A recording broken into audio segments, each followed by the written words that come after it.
Fort Sill, a team of unique people. People who form the fiber that defines who we are. We are Team Sill, comprised of soldiers, families, civilian employees, and contractors. Together, we've made Fort Sill a true center of excellence. Through a wide variety of community activities and civic involvement, Team Sill supports a balanced lifestyle. We are a model for our Army and our nation of what professional organizations and great citizens are all about. Team Sill stands ready to face the challenges of any enemy. We are physically and mentally tough. We reintegrate returning soldiers with their families and support those preparing to deploy. We train as we fight. We maintain our equipment and our families. We are steadfast and disciplined. We are vigilant in a time of war. We are fit to fight. Team Sill is innovative. Whether it's an Army spouse learning to cope with deployments or contractors collaborating on new weapon systems, we lead from the front. We are air defense and field artillery, soldiers, Marines, Air Force, and Navy. We are a joint and combined force, collaborating with professionals to blend new technology and doctrine to support the fight. We are agile and decisive. Team Sill has a rich Oklahoma heritage, overcoming conflicts, making new friends, reaching out to our neighbors, and embracing our differences. We remain a team. We come from the 50 United States, from many countries around the world, from diverse cultures, yet we have a common goal. We are committed to each other. We are a values-based team, a community of choice. We volunteer in hospitals, in schools, wherever and whenever our team needs us, we are there. We support the safety and well-being of our great nation. Team Sill strives for excellence in all we do. We are synonymous with pride. Pride in Oklahoma, pride in Fort Sill soldiers and families, pride in the Army and our nation. We are Team Sill. Good evening. My name is COL Raymond Lacey, and I'm the Fort Sill Garrison Commander. Welcome to our quarterly Town Hall meeting. Tonight we have introduced something new to our Town Hall format. If you have a computer, you can watch this live streaming via the internet. The Town Hall is designed to provide information on a number of community activities and also provide you an opportunity to ask questions or make comments on a number of issues. In the audience we have a number of Garrison and Fire Center of Excellence senior leaders that will answer a plethora of questions. We also have about 4 briefings that we're going to give you across a number of topics. But before we start that, we're fortunate enough to have the Commanding General of the Fire Center of Excellence, Major General David Halverson, here with us, who will provide some opening remarks as we start our town hall. Sir? Hey, thanks, Ray. I just wanted to say to each and every one of you, thanks for being part of Team Sill Oklahoma Pride. This is our town hall. This is our ability to communicate to each other, to hear people's questions, to answer them. We have a great team here that's always focused on taking care of our soldiers and taking care of our families and mission accomplishment. And it's a great community. I just want to thank you and your whole Garrison staff here that have been fighting through the tough weather here that we've had. It was a great team effort. What I most liked about it is even after you got done executing, you sat there and AER'd yourself how we can do better. Now that's what I'm talking about. We talk about excellence. That's what we're talking about. We talk about team. And so I appreciate it. So I look forward to the discussion tonight and to the questions we're going to have from the people here at Fort Sill in Latin America. Okay? Thank you, sir. And on the subject of questions, there's a number of ways that you can submit questions for myself, the Commanding General, or any of the staff that's present here in the studio. You can go and email ask@garrisoncommand.com that you'll see on the website. And just send us an email, and we have folks waiting to receive that email, and we'll answer it. You can give us a call at 442-1100, and we have folks waiting to take that phone call, and we'll get you on the air and answer that question. And then finally on our Facebook page, the Garrison Facebook page, you can type on our wall, and we'll get that question posted and discussed here and directed to the appropriate director or senior leader in the room. Again, the number is 442-1100. I would like, before we get started, just a couple quick ground rules. Again, anyone's welcome to contact us via email, Facebook, or phone call.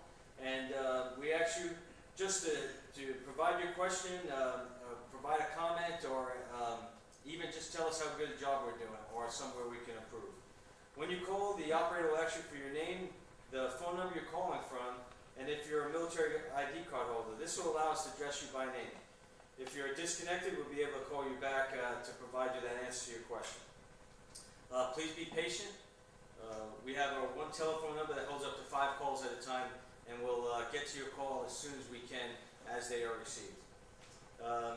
We accept many of the comments are submitted by ICE, our interactive customer evaluation system, and we actually have a couple of those questions already here at the podium that we'll address during the conduct of this town hall. And then finally, please be courteous. We're, part of our Team Sill Oklahoma pride is respect, and so we actually not to use as a venue to do any personal attacks or anything of that.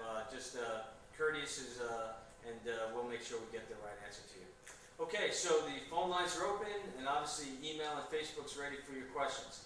So as we wait for questions, our first presenter is going to be Mr. Bob Pirtle. Bob's the Director of Emergency Services, and Bob's going to talk briefly about our current gates, what you can expect in the future, and give you a current update on where we stand on gate traffic. Bob. Sir, thank you. If you're a daily traveler to Fort Sill, you've noticed there's a lot of change going on at our gates. A lot of good change that's going to help us in the future. We're currently involved in what's an infrastructure build for the Automated Installation Entry Program. We began out at Apache Gate late last year, and we'll be continuing to work around our gates for the next 18 months. Currently, we have AIE going on at 3 locations. I just mentioned Apache Gate, Key East, and also now at Fort Sill Boulevard. Now, I understand that as we go through this process, every time we are affecting your entry onto the installation through traffic disruption. And so we're working very hard to make sure that we can minimize that as much as possible and assure that you have proper access to the installation when you need it. In some cases, I know that's going to change some driving habits for people. I know it has changed some of my driving habits as well, as a resident living on the east side of town. I used to go every day through Key West. I now go through Gate 2, for example. If Sheridan Gate is your gate, I would ask you to look around and see, when do I need to get to the installation? When do I need to be in at work? And look at your daily driving habits that will help you to minimize your wait time at the gates. I assure you both, for safety reasons, we are trying to vet you through as quickly as we can, but yet as safely as we can.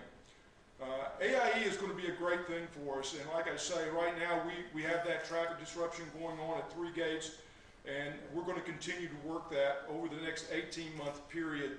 We're working very closely with our contractor. In fact, we had a stakeholder meeting just today to talk about the way forward on AIE, kind of where we are and where we need to go, and to ensure that we stay within the timelines that we have set for the project.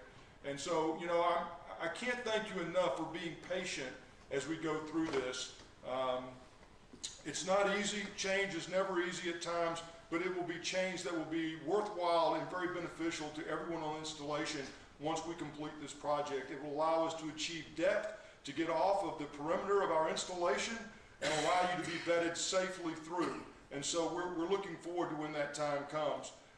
Again, I go back to the current gates that we have in the AIE build right now.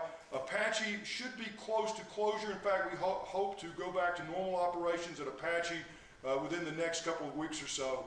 And then, of course, to Key East and then at Fort Sill Boulevard. And we'll continue to work on. Past that, we will go to Sheridan Gate, and then the last gate we have is Key West. Again, I just can't thank you enough. I know these are not, it's not easy at times, particularly when you're waiting at those peak hours in the morning to get through the gate, but I appreciate your patience. Our goal is always to make sure you get through the gates and off the gates safely each and every day, and we look forward. We've gotten several comments and we've gotten some tips that have actually helped us to improve our methodology as we look to vet people through the gates and do that safely. So I encourage that input and welcome it. Sir, thank you. Bob, I appreciate your comments. So one thing I would like to highlight, in conjunction with our work at Fort Sill Boulevard and eventually at the Sheridan Road Gate, the Oklahoma Department of Transportation, or ODOT, will have another project occurring simultaneously on Rogers Lane Highway 62. This project will add signals or signalization, and it will eliminate the requirement to yield to traffic as you leave the installation going to the east, or as you're heading towards the installation and you're going west on Rogers Lane. So ODOT has worked very closely with us, and we greatly appreciate that. And the plan is to execute both the construction projects simultaneously. So when we finish at Fort Sill Boulevard, ODOT finishes their project, and we move on to Sheridan. But the bottom line is the reason we're working at the gates is because of security. There's nothing more important than securing our soldiers and the workforce. General Halverson's #1 priority is that he's given me is security, and this goes directly to a safe and secure workplace so we can do the mission of training our soldiers and being able to deploy our force comm units. So the gates are an improvement to all that, and we look forward to completing those gates. But Gate 2 is very underutilized, so if you haven't tried Gate 2 yet, I'd strongly encourage you to do that. Now we're going to move on to, as many of you know, Fort Sill is, as most of the Army, has privatized our housing. Our family housing is privatized. Our partner is Picerne Military Housing. Picerne is partners here at Fort Sill and 6 other locations to include Fort Riley and Fort Bragg. So we're very proud of our partnership with Picerne. Here to join us tonight is Mr. Tim Toohey. Tim's the program manager for Picerne Military Housing here at Fort Sill. And Tim's going to talk about where we stand with our new housing area, Buffalo Soldier Acres. So Tim, go ahead. Good afternoon. Thank you, Colonel. Good evening. As most of you are aware, we've started our site development on the new homes. If you're driving up and down Fort Sill Boulevard and Sheridan Boulevard, you've probably noticed a lot of grading activity between the 2 streets and south of Moe. We started that back in late October, and currently we've completed most of the mass excavation and the underground pipelines, and we're actually in the road building stage now, so we're excited about that project. And very quickly here in May, we'll pave some of the early roads, and we'll start the construction on the homes in June, beginning with the foundations, and then we'll jump right into the framing in September, and our first homes will be delivered to the families in January of 2012. All in all, in 2012, we'll deliver 190 homes, 190 new homes, and we're very excited about that project at Buffalo Soldier Acres. Another project that might not be as obvious is the renovations that we've actually begun. Back in 2010, we started the exterior painting on some homes in Geronimo Acres on Havron Boulevard, Havron Road, and completed those. And by the end of 2011, we'll complete the exterior painting on additional 100 homes. We've also begun the interior renovations on some non-historic homes, and the scope for those renovations will include upgrades to the HVAC system, new cabinets, reconfigured kitchens and laundry areas, some new plumbing and electrical fixtures, and new flooring as well as new painting. Those first renovated homes and non-historic homes will be delivered in March of this year. So we're looking forward to that project coming online and the first families being able to move into that pretty quickly here. Very quickly, we'll also begin renovating some historic homes. We expect to start that in March, and the scope for those renovations will include new flooring, upgrades to the kitchen and upgrades to the HVAC system, new plumbing and electrical fixtures, and new flooring. In total, in 2011, we will renovate close to 150 homes here at Fort Sill, so we're very excited about that project. The final project that we're going to begin this year relates to the neighborhood centers, and we're probably most excited about that because that represents a big part of what the families will enjoy for entertainment and recreational purposes. We'll build 3 new neighborhood centers over the course of the next couple of years, with the first neighborhood center being built in Geronimo Acres in the Southern Plains area. We have to take down 10 homes, demolish 10 homes in order to accommodate the footprint for the new neighborhood center. And we've begun talking to those families about relocating them just this past week. We'll start the site work in August and open the new center in the first part of 2013, and we're really excited about that. Thank you very much for the opportunity to discuss this. Thanks, Tim. And if you didn't get the theme from Mr. Toohey, we're going to demolish, we're going to renovate, and we're going to construct. And we're very excited about that. At the end of the day, however, about the same number of families will, percentage-wise, will live on the installation as live off. Right now, the split is about 82% of our families live downtown in the communities of Lawton, Elgin, Cache, the 17 different communities of Southwest Oklahoma. 18% of our families live on the installation. And even though we'll build more houses and we'll have more capacity, with the growth associated with BRAC and our other emerging missions here at the installation, the percentages will stay about the same throughout the construction. So we're very excited about it. Picerne has got a great reputation throughout the Department of the Army. They've built some beautiful homes and other installations that I've had the pleasure to go see, and the community centers are just top notch. So we're very excited about the construction and the side benefit of the use that Picerne uses local contractors for the majority of work. So the economic impact downtown is also just an added benefit of keeping our neighbors and our friends in the community working and contributing to the health and welfare of the entire Southwest Oklahoma. What we're going to do now is we're going to transition to Colonel Mike Brave. Michael is the commander of the Reynolds Army Community Hospital, and he's going to talk to us a little bit about the new initiative that he has downtown with a downtown clinic. So, Colonel Brave. Thank you, Colonel Lacey, General Halverson, and thank you all, to the audience for allowing us to participate in this community event and letting me tell you about all the great things that are happening at your local community military hospital. First, I want to give you the update, as Colonel Lacey mentioned, about our Frontier Medical Home. As you are aware, the Frontier Medical Home is a community-based primary care medical practice that will deliver services closer to where you live in town. It is on Lee Boulevard, near the Southwestern Medical Center. It will join our Family Practice 1, Family Practice 2, Internal Medicine, Pediatrics, and the Fire Centers Clinic as our 6th site for primary care. Just this week, I've authorized the first group of letters to go out to some of our active duty family members living in the 73505 zip code with an offer to transfer care to this new medical clinic. Based on our response rate, we will adjust how many letters we are sending out weekly, but our goal will be to enroll approximately 150 patients each week starting on the 1st of March through the end of the summer.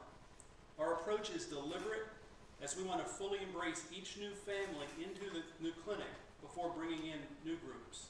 We're very excited about moving forward with our new medical home and appreciate the patience and interest our families have demonstrated as we have completed the last few tasks that needed to be done for us to start off on the right foot. To continue on the theme of destruction and construction, you probably have noticed quite a bit of construction going on inside the hospital itself. We're nearing completion of several major renovation projects that will ultimately improve care and the services we deliver. We now have completed installation of 3 additional pharmacy windows in the main pharmacy and are preparing a major upgrade of our medication management computer software system this spring, both of which we hope will make your wait at the pharmacy shorter. Our laboratory is on schedule with major renovations that will improve both the speed and variety of services available. Next week, we're going to accept delivery of a brand new MRI machine in our radiology department. We will no longer have to pay for the leased MRI van that's been parked outside the building for several years, and instead have our own machine that will allow us to do more studies inside Reynolds for our patients. The pediatric clinic is also undergoing major renovations, and soon you'll see some construction within the family medicine clinics as we transition to a patient-centered medical home in all of the areas. We do appreciate all the support and understanding you have shown us as you bear the inconvenience of dealing with the changing landscape. Finally, I'm very excited to announce to you today that Reynolds will soon be providing internet access for all our visitors via Wi-Fi hotspots in areas like the pharmacy and emergency room waiting rooms and inpatient wards. We're also upgrading our cable television service to a digital format that will provide better picture quality and more options within the building. We hope that these services will be of value to you, our customers, during your stay in our facility. Thanks again for helping us better serve you. Please continue to fill out any customer satisfaction surveys you get in the mail. We strive for you to give us high marks in all categories, and we need that feedback to compare ourselves with other military hospitals. Of course, we also appreciate you sharing with us how we can do better if we do not meet your expectations. Please have a great weekend. Sir, thank you. Colonel Ray, thanks for the update, and thanks for all the things your folks do taking care of our soldiers and our families here on the installation. We do greatly appreciate it. While Colonel Ray was speaking, one of the ICE questions was passed to me, so I'm going to take a chance to read it and give some feedback to this customer. The question is, it appears that the 3-mile track is completed. If it is, if so, when will it be open and will it be parking available? The 3-mile track was renovated and is completed, was completed as of 1 February. We're very excited at the fact that we were able to widen the track as well as resurface it. And it is open for business. Parking is still at the regular stop point, which is just off Sheridan Road, and parking is there's ample parking available. However, I'd ask that if you're using the track, just to be aware that Buffalo Soldier Acres is being built inside the 3-mile track, and therefore there will be construction vehicles that will cross the track at one specific spot. That spot has been clearly marked with stop signs for the vehicles, as well as warning signs for the customers and folks using the track. So, where in the past it was always a closed track with no traffic crossing all, currently there's at least one spot, and eventually there will be 2 crossing points that will cross the track going into Buffalo Soldier Acres. So the good news now is the track is open, ready for use, and we just caution you to please pay attention to any vehicles that are crossing. What we'll do now is we'll transition to the Director of Public Works. Mr. Randy Butler is our Director of Public Works, and before I let him give a construction update, I just want to publicly tell Randy and his team thanks. Thanks for all they did during the storm. Many of our directorates worked long hours, but especially those hardworking men and women that make up Randy's team at the Public Works Directorate. Those are the folks you saw out there pushing the snow off to the side, salting our streets, working our electrical issues as they became apparent, and working the water pipe issues in our admin on our soldier spaces. So Randy's team worked both those snow storms very well, and we want to thank the whole Director of Public Works. Mr. Butler will now give us an update on the myriad of construction happening across the installation, give you a couple of brief updates and an overview. Randy, go ahead. Thank you, sir, and thank you for the compliment about the crews. VT Group, along with American Water Enterprises, did an excellent job, and we thank the folks also. As we cleared roads, staying off the roads really helped us.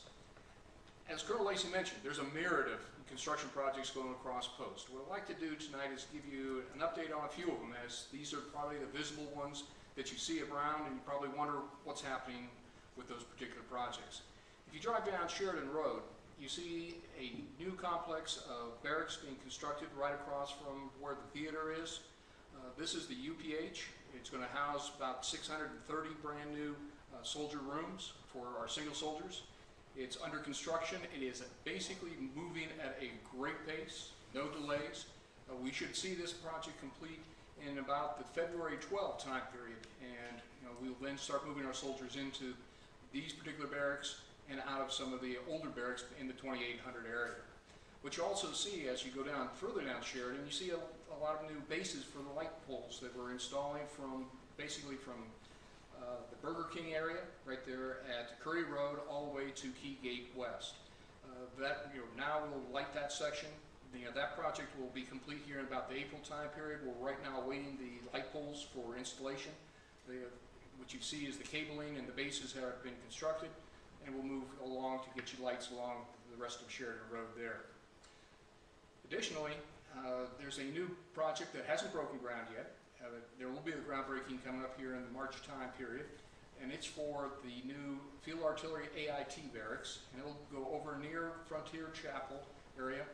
If you've gone by this area recently, you'll see a big chain link fence being constructed around the site. It's a very large site because there's quite a bit of construction will be done at that particular site. Ribbon cutting around or groundbreaking around the March time period with a completion in June of 12. So again, you'll see a long time period on that project. Additionally, if you go a little bit further down Thomas Road towards where across from the VA clinic is, you'll see the new construction of the Warrior Transition Unit barracks and complex that's underway. The contractor's just started cutting ground here this week, and he's making great progress. Again, this project will be complete in the June of 12 also. In that same area, as you see things, you'll see the brand new dental clinic going up. And this is off of Minor Road, right near where the resale lot for vehicles are being constructed. Contractor's been underway for about a month and a half, and he's making great progress. The dental clinic will be ready for what we call beneficial occupancy in about the March 12 time period. So you see a lot of projects that are going to be going for about over the next year, but these are major contributions to bringing the quality of life here on the installation to a much higher standard and giving everybody here the facilities that they need. Something that Colonel Lacey and the CG have been working very hard on with the Lawton Public Schools is to improve the schools. The Geronimo School, the Lawton Public Schools, is planning to upgrade the Geronimo School, and right now what you'll see is some preliminary work on the government's part to remove some what's called an old landfill that's in that particular area over the summer time period.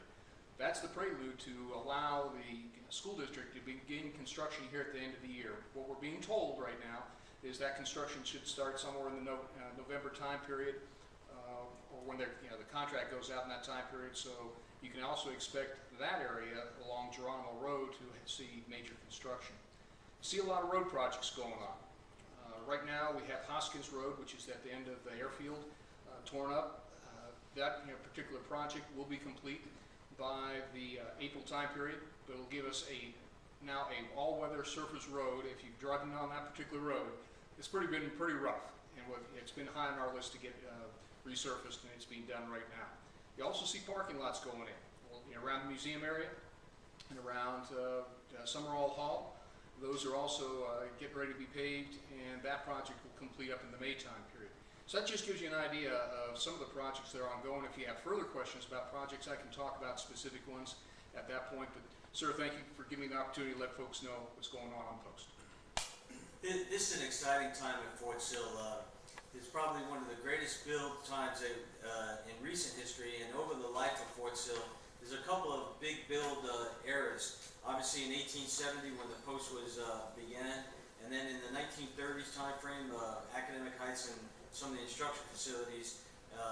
Then again in the 60s with Snow Hall, Burleson Hall, and now. So we're very proud to be making history, and DPW with the Corps of Engineers and many of our local departments helping us with that. To give you a big number, since 2005 there's been $1.2 billion worth of construction here on the installation from Military Construction Army. So we're extremely proud of that number. It's the Army really invested in the future of Fort Sill, showing their deeds, not just their words, and and you can see the landscape is changing, and it continues to change.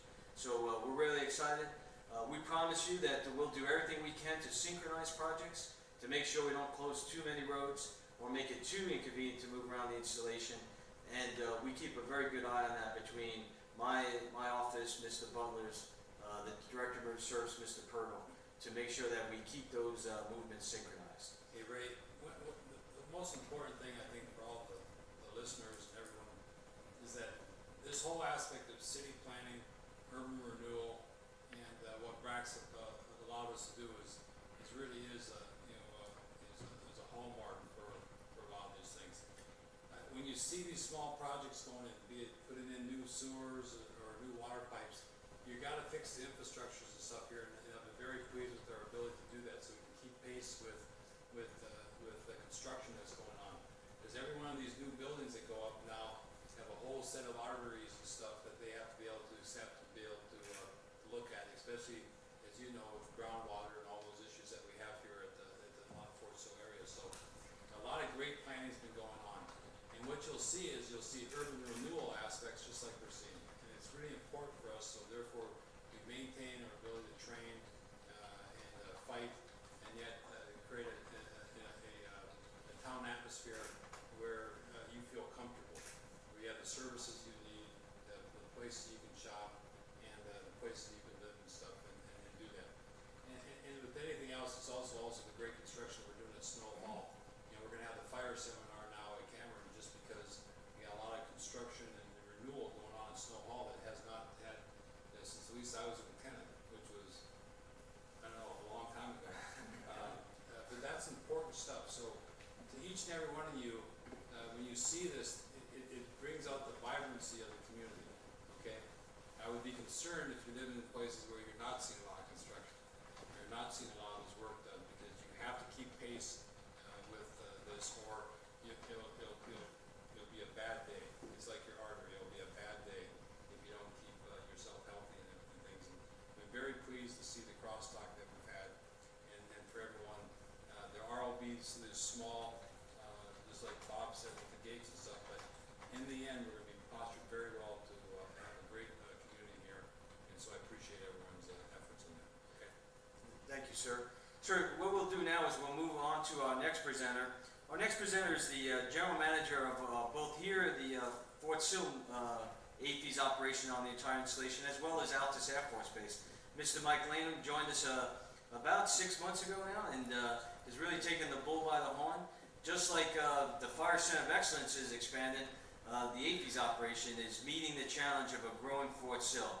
So what Mike's going to do is give us an update on his operation and a couple of other hot topics in the world of AAFES. Mike? Thank you, sir. I appreciate the opportunity to talk about our 3 projects that are coming up this year. The first of which will be a brand new Burger King in Churches. This is a dual concept with dual drive-throughs, and that's going to replace our antique Burger King that we have right now. Construction's already started, and we expect to finish up about October timeframe. The next one is going to be the expansion of the Sheridan Road Shopette. It's going to be going from about 5,000 square feet to about 11,000 square feet. And with that, we'll go from 12 dispensers to 16, and then also we'll have an attached name brand pizza concept that's going to be attached to that building also. The last one, which will start construction in August, would be a brand new shopette between Condon and Geronimo Roads. And this is going to be about 7,000 square foot facility. And we'll also attach a subway to that with a 1-bay automated car wash, and then 12 dispensers. And then we'll also have diesel capabilities on there too. So these 3 projects represent about $16 million investment back into the community and the quality of life for Fort Sill. And thank you, sir. Thanks, Mike. And since we got Mike in the hot seat, I've got an ICE question that came in that's an AAFES question. So I'd like to give Mike a chance to answer this customer's inquiry. An inquiry is this: now that the theater sound system's upgraded, is AAFES going to upgrade the screen or facility? Mike? It's a good question. Since it's a joint ownership on the theater, that's something that Colonel Lacey and I will take a look at as a joint partnership on that. So more to come on that as we go in and take a look at that facility. So thank you, sir. Thanks, Mike. And just to give you a little bit more, Mike's exactly right. The movie theater is a shared facility. It's actually on the installation because we train at the movie theater. So, many of our larger training venues are held in the theater, so it's what's called a Category A facility. Because of that, on the weekends or when it's available, AAFES is able to use it as a movie theater. So the improvements are a joint effort between the Army, the Fire Center of Excellence, and the United States Army Garrison, and the Army and Air Force Exchange Service. So to that caller who's looking for the upgrade of the screen and facility, as well as the curtains, which, by the way, are on order and coming in to upgrade the curtains, because we do our basic training graduations, sometimes in the theater as well. We are going to make those improvements. So look forward to that. You know, just a plug. You know, I'm one of those guys that still like to take my kids to the community theater. And you can't beat the price. And they're getting good movies very quickly. I think we're just going to have a new opening of a new movie out here this Sunday and stuff, which is good. And it's good community fun. I'm just trying to tell you, when you have your bucket list and when you've been deployed and you sit there and say what you miss most, these are the types of things you want to be able to do at your community. You know, very cheaply, community with your kids to watch a movie, you have some popcorn, and then go there. And the price is right for at least my foxhole as I stay within my budget. Yes, sir. And just to expand it, to let the audience know, the movie this weekend is a special showing. Supposed to be low key, but it's before it comes out in the movie theaters. It's hall pass, and we're lucky enough every once in a while a few installations get a first run movie in, and we're lucky enough we had Harry Potter when it first came out, and this weekend we have hall pass. So check by the AAFES, come by and see about picking up tickets. Or just come up to the movie theater with your family, like the general says, CG says, and come on and see a first-run show at a really reasonable cost, because this one's free. So Colonel Lacey never got a hall pass when he was in school. That's correct. I talked to his principal, and this will be his first opportunity to see what one actually is. Yes, sir. Our next presenter is our Director of Family Morale, Welfare, and Recreation. Well, before we go to that, I'm sorry, we have a question on that's come in through the email. And the question is a concern with the number of handicap parking spaces at building 475 and 473.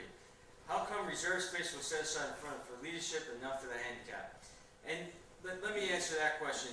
The buildings we're talking about, building 475, has just recently been transferred from a building housing single soldiers to our Network Enterprise Center, our NEC, which was formerly, you may recall, was called our DUIM. And in the process of moving the DUIM into that building, we renovated and upgraded the parking lot, which is a little bit down the hill from the building. We're not finished yet. There is an ongoing parking analysis of the area around Building 475, working with the director of the Network Center, the NEC, and we're going to go further into setting that ground up, but we're not completed. So more to follow on the reserve parking for our physically disabled and handicapped, as well as access. We'll also continue to improve our access to that building and other of the older buildings on the installation. So if we don't fix it by the next quarterly town hall, please let us know again, and I'm sure we'll have it addressed. I think the thing is actually about the handicap, you know, Ray, and as we see that, you know, that's a big push that we have this next year for getting more handicap access to things, and that's the things that we've been working. So very conscious of that. It's going to be, I'm not sure how much we're putting into these next year for handicap access stuff. It is something that we're looking at as a community. Yes, sir. As you recall, when we briefed the CG on our capital improvement strategy, up to about $2 million of our $20 million budget when it comes to improvement, it was going to go after accessibility of buildings, additional parking, just as the CG says. So it was a great timely question, and we're getting after it this year as one of our priorities. Thank you, sir. So now we're going to move over to our Director of Family Morale, Welfare, and Recreation, Ms. Brenda Spencer. Ms. Spencer is the person in charge of many of the services that our families are very familiar with. She has the Army Community Service. She has the business operations that you may be familiar with, is the Patriot Club, the bowling alley. She's responsible for child and youth and school-age services, which include our child development centers and our various school-age programs. So Brenda's going to talk to us about some upcoming events and programs that the MWR is sponsoring on the installation. Brenda? Sure, thank you very much. First, I would like to publicly announce that our School-Age Service Center under Child and Youth School Services just received national accreditation. And I'd like to compliment the staffs for their efforts with that accreditation visit. But most importantly, let the parents know that you do have child and youth services programs on the installation that are here to serve your soldiers and families and to make sure that we're providing child care so that you don't have to worry about how the child is being taken care of. We have several centers, and with our national accreditation, we are heavily regulated, and they're there for you. And with that, our Youth Service Center will break ground in April. That has been a concern of our teens, and we're happy to announce that in April we will break ground for the Youth Service Center. So please, if you have not visited Child and Youth Services lately, do so. And if you're not in need of child care right now, I would encourage all family members to go ahead and get registered, because you never know when you will need that child care, and we want to make sure that you know that we are here to serve you and we are available. With that, we also are gearing up for Month of the Military Child. So in April, you'll see a lot of events planned. I would encourage all, if you're looking for something for your child to do over spring break, and of course as we lead into Month of the Military Child in April, that you visit our website. We will have an event going on in MWR each and every day for our children. So please take advantage of all the programs. Many are free, and many of our programs, if the soldier is deployed, are there for the family members to enjoy at no cost. As well, this weekend we're focused on getting fit. We have an indoor triathlon. We will do 20 minutes of swimming, 20 minutes of biking, and 20 minutes of running. For that 60-minute challenge, we will be recognizing the winners. It will be at Reinhardt Fitness Center, which is a beautiful state-of-the-art fitness center, beautiful aquatic center, and I would encourage everyone to get out and take advantage of the activities that we have planned, and then those that are just there waiting for you to come in and utilize. In addition, we have coming up on March the 4th, our community dinner. This is a monthly event that is appreciated very much by our retirees, and I would encourage all soldiers and families to take advantage of the community dinner. It's a great time to get out and network, to be a part of the community, meet some new friends, play some bingo in a safe environment, and if you're a club member, your meal is complimentary. So and we have 2 great chefs there providing services. On March 4th as well, we are happy to announce that we're going to have our first golf tournament. It's the Commanding General's Golf Scramble, which will take off at our Fort Sill Golf Course on March 4th. We're really excited about that. If you have not visited the Fort Sill Golf program lately, you really are missing a treat. We have 18 beautiful holes there, and for $25, you will get to play all 18 holes. As well, you will be served lunch, and you will also be able to compete for some prizes. So please mark your calendar for March the 4th and take advantage of that golf scramble.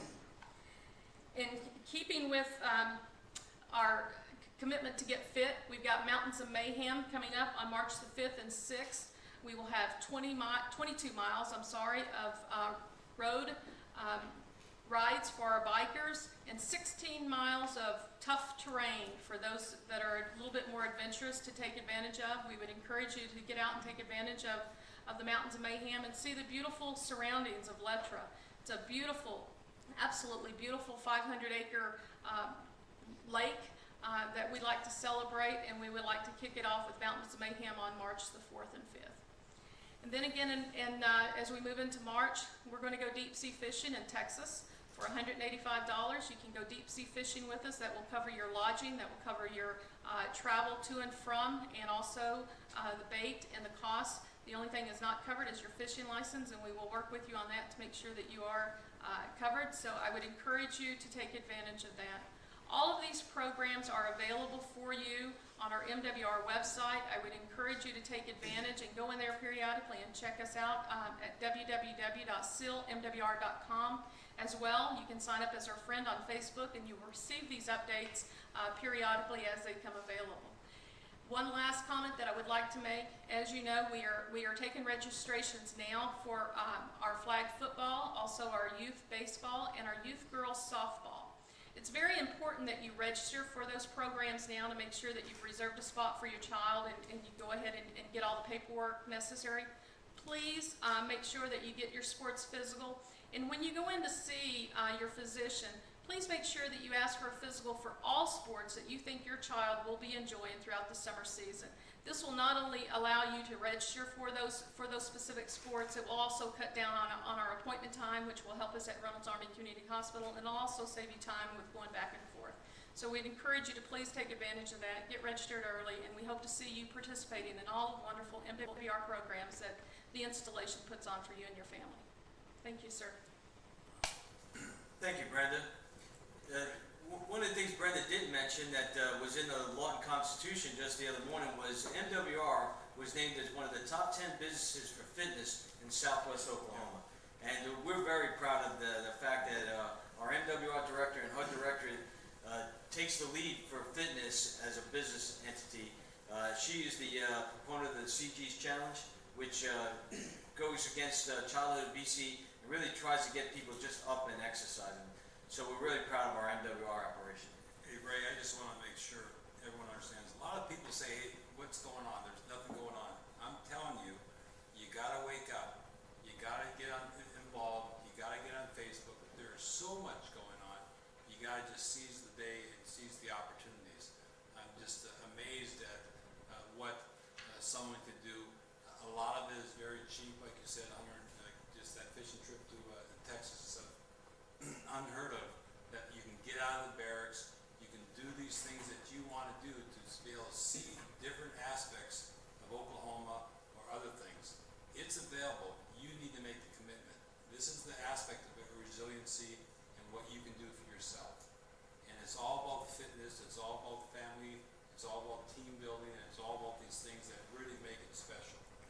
And so for not to take advantage of it, it's just, we just really need to spread the word. And so that's why it's so important to do all this, because we have a lot of venues, SILFAX, all these venues to do that, and it's amazing that people say, well, there's nothing going on. I want people to be involved. Be involved in your community, okay? You are. It's like a democracy. You are in that community. Be part of it and be engaged. All right? Thank you, sir. I really appreciate those words. I'm going to ask the Director of Human Resources to come forward, and as he's moving to the podium to answer this question, recently instituted by our Education Services, which our Director of Human Resources, Mr. Jim Miller, has oversight, is a program called Leadership Academy. Really great program. We've got a question that came in, and I'll give Jim Miller a chance to answer the specific question, and if he can, just give us an overview of the success that Leadership Academy has experienced. But the question is, can the Leadership Academy classes be taught at night to accommodate soldiers who cannot make it during the workday? And I'm going to pass over to Mr. Jim Miller, Director of Human Resources, to kind of talk to that question and the Leadership Academy overall. Jim? Thank you, Colonel Lacey. I appreciate the opportunity to talk about the Team Sill Leadership Academy. This was an initiative that Command Sergeant Major Smith started. He wanted us to look at ways to help soldiers and continue their education. The program allows soldiers to earn college credit towards a degree free of charge on duty hours. Now, you asked, can we do this in the evening? Before I answer that, I work very hard to get this during duty hours so we can get this done during the duty day, so you wouldn't have to come in the evening to take the courses. It's 4 days plus 4 hours equals 1 credit hour. So at the end of the 4 days, you'll get 1 credit hour in an elective towards a college degree. We do this through an articulation agreement through Central Texas University. We've also recently started doing unit courses. If a brigade can fill a Team Sill leadership course, we'll go to that brigade and conduct their classes to their soldiers. We currently have a 680A brigade class scheduled next month. The things that we teach are win-wins for both the soldier and the Army. We teach military writing, we teach counseling techniques. When we talk about these things, we relate them to appraisals and NCOERs and OERs. We also talk about, we also offer Microsoft Office, PowerPoint presentations, Excel, things that not only that soldier can use towards his degree, but also in his unit as an NCO or leader in their unit. As far as evening courses, I will ask my education director to do a needs assessment, and if it looks like we have a need out there for evening courses, we'll go ahead and offer those as well. If you're interested in participating in Team Sill Leadership Academy, please call the Truman Education Center, and we'll be more than happy to give you a list of start dates for that training. If you're a Unit S3, training NCO, training officer, if you'd like us to come to your unit to conduct this training, if you can fill a course, a class up, we'll come down and conduct that class in your unit footprint. Sir? Well, thanks, Jim, and I got to tell you, I'm very proud of the Education Services team that have been working in Leadership Academy. Very grateful to Central Texas College, who is the lead for our Leadership Academy. And from everything I've read through the ICE comments of the soldiers taking advantage of Leadership Academy, it has been well received. So if you haven't had a chance to take a look at it, I'd encourage you to come to the Education Center and take a look. But like Jim said, commanders, senior leaders and stuff, the intent of Leadership Academy was how do you invest? Like when we have family time, how can we invest in people? Who do you see those bright stars that you want to be able to invest in? So that's why we're giving time off from the duty day to be able to do that. This is a leader development investment approach that we did take on this. It was big for me in the aspect, and Sergeant Major is how we wanted to invest in our leaders. And that's what the intent was originally, like Jim said. And so we've tailored it to do it. I want commanders to understand that leader development is important, but you got to invest in your people and give them time to do it. That's important. And that's why we can get predictability, we can understand it, and just like Jim says, it's a win-win aspect because you can apply it to your warfighting skills and your self-improvement skills that you do to be a better person and soldier. Okay. Sir, thanks for that, and thanks for being able to make this program available to the soldiers. We have another ICE question that came in. It relates to security. We talk security at the gates when we talk gate construction, but we're concerned with security throughout the installation. And unfortunately, as you grow, sometimes you have security issues. The question goes to a specific issue, and I'm going to ask the Director of Emergency Services, Mr. Bob Pirtle, to address the specific question, and then give us tips on how to stay secure during this turbulent time of transformation on Fort Sill. But the question is, as busy as building 4700 is, can we have police patrolling regularly and in the building during duty hours? Bob? Sir, it's a good question. And interesting that you bring it up at this time because it channels into a conversation I had with my team just the other day about community-oriented policing and community service. And there's no higher traffic area on the installation than building 4700. And from a police aspect, we know we have to be sensitive to that. And so we look at that both covertly and overtly in how we respond. We want to have a physical presence there. I don't have a dedicated police officer in the building, but I have police officers close by. And what I have told them is, I want you out of your vehicles and in the building so there is a physical presence so that people see you. It's good for our community and it's good for my police officers to interact with those that are in the building and for that physical presence to be there and to be seen. I've also got folks that work in my military police investigation section that are plain clothes, and sometimes it's important to put someone in there in somewhat of a covert manner, if you will, to kind of see what is going on in the building and then report that back to us. And so we try to take that and use that. You know, for those that are utilizing building 4700 or really any other building on the installation, you just need to be aware of your surroundings. When you're talking about your protection, sir, you need to know where exit doors are. You need to know where places are that you can secure yourself, like the local latrine or restroom, if you need to duck into some place, where the stairwells are, and so on and so forth, and be aware of your surroundings. And those are just some simple tips that you can use to better protect yourself and make sure that wherever you are for an appointment, where is that appointment, where is it located, and what are the surroundings around that appointment area? You know, what time of day am I going? And so it's just that level of awareness that will help you should an emergency situation occur. I could not be more sincere in our commitment because we are community service oriented. And it's just so important. You know, that's one of the reasons we have, for example, a bike patrol, because we want our soldiers and our police officers on bicycles to be able to work through our neighborhoods and interject and feel part of the community, because we are the policing force, if you will, but we want to make sure that we're approachable. We want to make sure that we are infused in our community on a day-to-day basis. Sir, thank you. Thanks, Bob, and I appreciate those words, both specifically about Building 4700 and security in general. I will tell you that General Halverson and I read the blotter every day, and one of the themes that I see is unlocked vehicles and petty theft of opportunity. I'd encourage everyone to just remind yourself to click that car clicker or lock the car as you leave it. When you're in our fitness center, don't use a locker that doesn't have a lock on it, or leave your wallet on the bench thinking everyone's honest. Most 99.9% of people are. It only takes one bad apple to ruin your day. So it's not a huge problem here at the installation, but you see it occasionally, so I'd actually just make sure your stuff's locked up and pay attention to your surroundings, as Mr. Bertle says.